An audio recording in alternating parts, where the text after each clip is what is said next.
بسم اللہ الرحمن الرحیم۔ درود شریف پڑھنے کی توفیق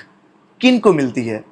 آج یہ ہمارا ٹاپک ہے، سنیں گے، سن کر ایمان تازہ ہو جائے گا۔ ایک بات یاد رکھیے گا، اچھے طریقے سے ذہن میں بٹھا لیجئے گا کہ درود شریف کی کثرت کی توفیق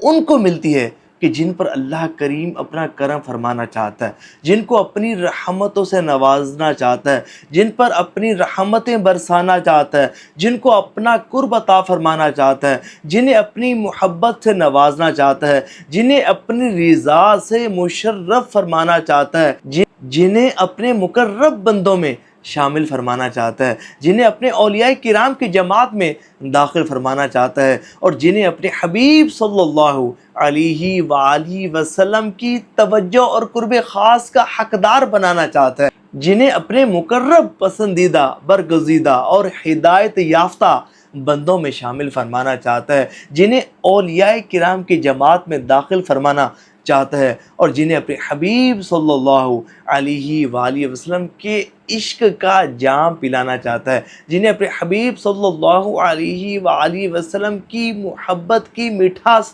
عطا فرمانا چاہتا ہے، اور جنہیں اپنے حبیب صلی اللہ علیہ وآلہ وسلم کی توجہ اور قرب خاص عطا فرمانا چاہتا ہے۔ درود پاک پڑھنے کی توفیق ان لوگوں کو ملتی ہے، اور بڑے ہی خوش بخت اور خوش نصیب ہیں وہ لوگ، رشک کریں اپنی قسمتوں پر، ناز کریں اپنی قسمتوں پر کہ جنہیں درود شریف کی کثرت کرنے کی توفیق ملی۔ درود شریف کی کثرت کرنے کا شرف حاصل ہو رہا ہے، روزانہ درود پاک کی کثرت کرنا، بلا ناغہ درود پاک کی کثرت کرنا، کنسسٹنسی کے ساتھ، توجہ سے درود پاک پڑھنا، ادب کے ساتھ درود پاک پڑھنا نصیب ہوتا ہے۔ رشک کریں اپنی قسمتوں پر، یقین مانیے یہ بہت بڑی نعمت ہے، بلکہ نعمت عظمیٰ ہے، اور تمام نعمتوں کی سردار یہ نعمت ہے کہ جسے درود پاک کی کثرت کرنے کی توفیق مل گئی نا، تو اس کی دنیا بھی سنور جاتی ہے، اس کی آخرت بھی سنور جاتی ہے، اسے ہر بڑی سے بڑی پریشانیوں سے نجات نصیب ہوتی ہے۔ دنیا اور آخرت کی ہر بڑی سے بڑی پریشانی اور مصیبت سے